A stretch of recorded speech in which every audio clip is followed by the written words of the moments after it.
Pokoknya yang penting itu soleh alim. Makanya saya berkali-kali cerita, saya punya sanad sampai Sufyan bin Uyainah itu termasuk gurunya Imam Syafi'i. Ya gurunya Imam Syafi'i itu yang paling masyhur itu Muslim bin Khalid Az-Zanji ketika kecil. Beliau diajari sufi oleh Sufyan bin Uyainah. Kemudian ngaji hadis sama Imam Malik. Cuma di Indonesia yang terkenal beliau hanya muridnya siapa? Imam Malik. Sebenarnya dia ngaji lama itu malah sama Sufyan bin Uyainah. Sufyan bin Uyainah ini yang punya riwayat bahwa Nabi Isa dan Nabi Yahya pernah bertemu. Ketika bertemu di satu kampung, sing Nabi Isa tanya, Aina sirorun nas. Lalu rumahnya orang-orang fasik di mana? Sing Nabi Yahya selalu tanya, Aina khiyarun nas. Lalu rumahnya orang-orang baik di mana? Ini sama-sama Nabi dan sama-sama muda. Kita tahu Nabi Isa juga wa atainaul hukma napa?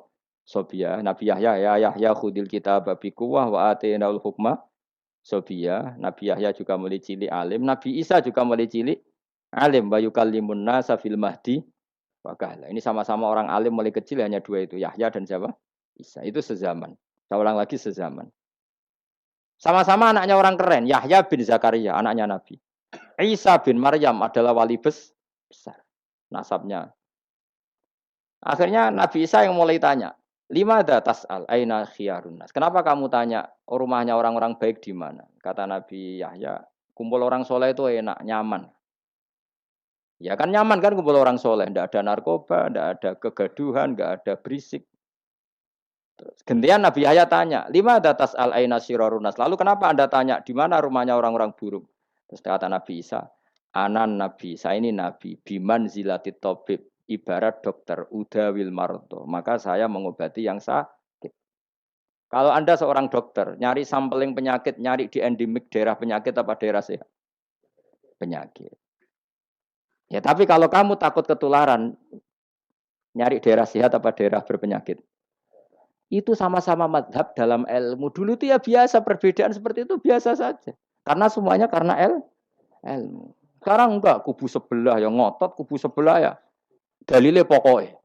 Mana ada ilmu dalile pokoknya? Pokoknya kunut itu gini, kalau enggak kunut gini. Memangnya Imam Syafi'i lahir tahun berapa? Kunut enggak kunut itu ada sebelum tahun 12 dan tahun 26. Gue eleng-eleng. Nak di vulgar roh dari vulgar. Nah iku ra paham banget. Maka orang-orang alim tahunya ya kunut dadak kunut itu al-khilaf baina madzhabi Syafi'i wa madzhabi Abi Hanifah. Sekarang tahu-tahu di zaman akhir jadi politik identitas. Kayak misalnya begini, tak contohkan lagi perdebatan. Pakai peci putih. Gus Naji itu putranya Mbah Mun, meyakini pakai peci putih sunat sehingga santrinya pakai peci putih. Mbah saya Kiai Hamid Pasuruan juga pakai peci putih. Santri sedekiri semuanya pakai peci putih karena putih itu sunat ya sudah pakai peci putih. Tapi kalau Mbah Mun itu santrinya nggak boleh pakai peci putih.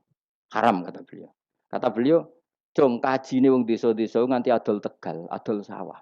Mbok saingi ketuli 5.000." Kata beliau. Nglarakno atine wong dosa apa haram? Dosa, Mbah. Lah ya iku dosa, mulane haram. Sehingga takannya akan santri sarang semua. Enggak ada santrinya Mbah Mun pakai peci putih, kecuali yang sudah kaji. Karena pikiran beliau itu menyakiti orang katanya. Karena kaji ini adol Tegal disaingi 5.000. Tapi Mbah Mun sebagai orang alim yang membiarkan pondoknya Gus Naji pakai peci putih. Mbah Naji juga membiarkan ketika pondoknya Mbah Mun pakai hitam. Makanya saya keterusan peci. Saya itu sudah kaji, tapi karena saya mulai dulu nggak pernah pakai peci putih terus keterusan sampai sekarang. Tapi suatu saat aku juga nganggukan kan, entah kapan suatu saat. Jadi aku soal Nabi ya keturunan iri, keterusan diharamno terus kebablasan ini. Itu logika istihad. Sama misalnya khasnya ulama itu pakai jubah, pakai apa? Ya sudah itu khasnya ulama. Terus kayak misalnya neng parkiran macak ngono. Alasannya anut ulama. Kira-kira menyinggung orang apa ndak kira-kira? Kue kelakuan cek ra karuan jubah sunah Rasul terus kene parang tritis delok wong macem-macem jubah. Kacau gak? Elek-eleki nasab apa enggak? Boy orang itu mikir, jadi karena ada selalu masalah ijtihadiyah. Abdullah bin Mas'ud dulu itu kalau sholat itu nggak pernah pakai baju resmi. Seringnya pakai sarung tok, kadang nggak pakai baju. Ketika ditanya, kamu ashabu Rasulillah, kenapa sholat dengan cara seperti itu? Terus beliau ngendikan, wong ben roh nak standar minimal sholat seperti ini. Kalau saya sholat selalu pakai pakaian sempurna, nanti dikira itu aturan fardu dan umat menjadi berat. Sampai seperti itu ulama menjaga konstitusi bahwa yang penting dalam sholat adalah satrul aurat. Zaman itu sudah sahabat dan tabiin karena Nabi sudah wafat itu sudah pakai pakaian lengkap. Tapi Abdul bin Mas'ud tiap sholat di masjid dia menunjukkan pakaian paling tidak lengkap. Sholat itu hanya pakai sarung terus diikatkan di lehernya. Ketika ditanya, dulu kita dengan Nabi pernah sholat seperti ini. Akhirnya ulama menjadi tahu nak ngono sholat paling pokok itu nutupi mabena surah war rukbah. Andai kan tidak ada cerita Abdul bin Mas'ud mungkin dikira sholat syarat sahnya ya seperti itu. Maksudnya pakai jubah terus, pakai pakaian begitu terus. Barokahnya Abdul bin Mas'ud orang tahu standar minimal. Jadi kalau ulama itu motifnya seperti itu. Rasulullah kira-kira senang qiyamul lail apa enggak? Senang.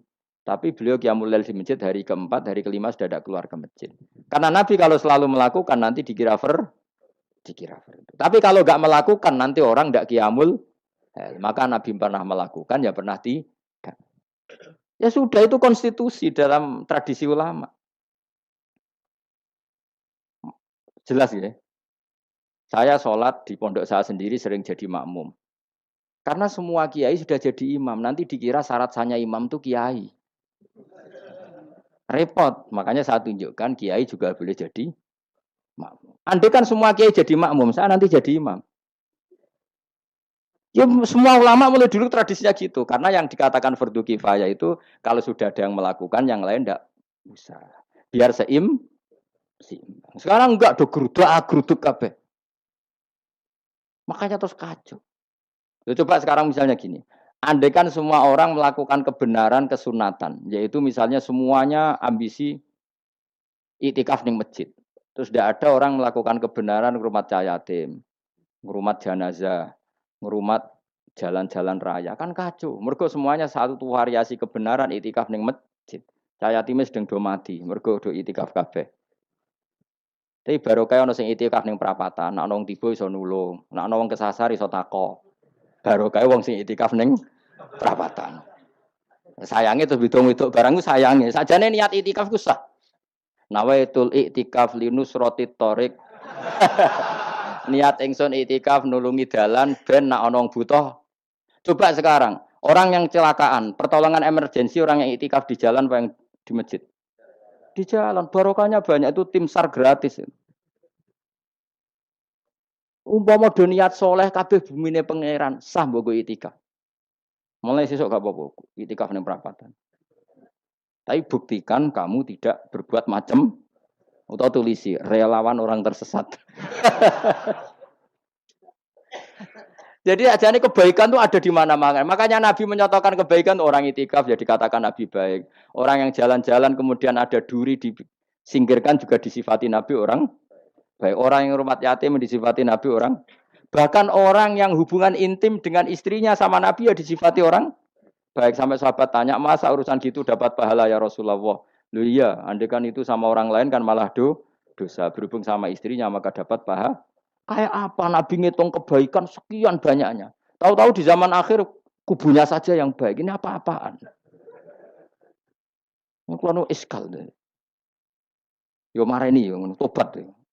Kebaikan adalah sesuatu yang dikatakan Allah baik di kubu kita maupun di kubu sebelah.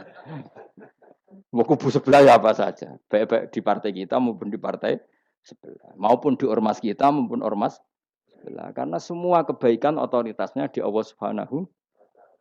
Ada nabi yang senangane ngurus wong fasik, Nabi Isa. Karena berpikiran nabi itu tabib, ya tabib itu yudawil untuk mengobati yang sah. Ada nabi kayak Nabi Yahya. Karena kalau orang kayak kamu tak suruh ngobati orang fasik, kira-kira katut tak sing fasik tobat. Cara rohin tak cul ngobati wong wayu, kira-kira sing katut sapa?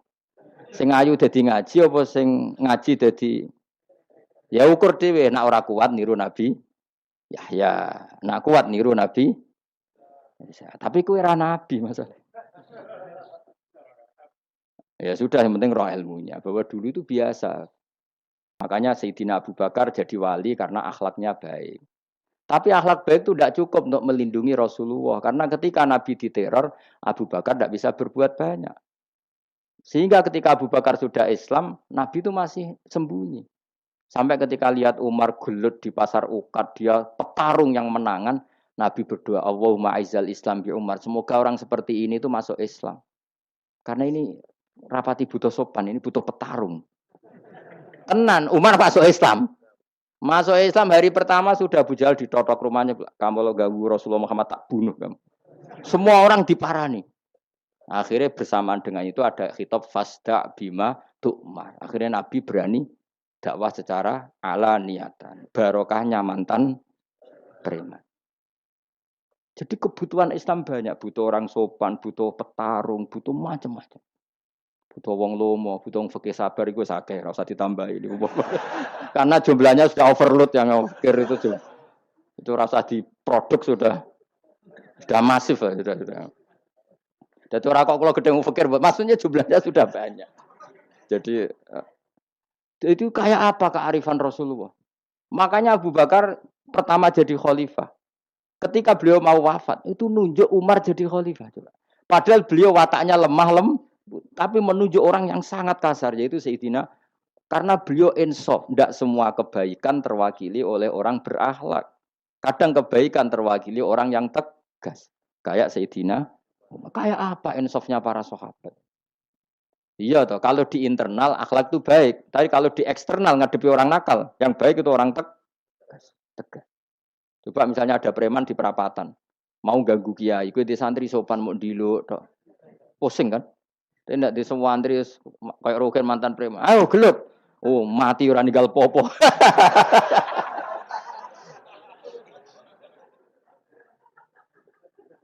Itu kan keren, apa?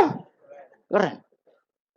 Makanya Abu Bakar ketika, lu ya, sampean tahu kan hadisnya Umar. Setiap ada orang munafik macam-macam pamitnya sama Nabi, dani adrib pun izini Nabi tak biya coy. Ya setiap hari kegiatannya gitu terus.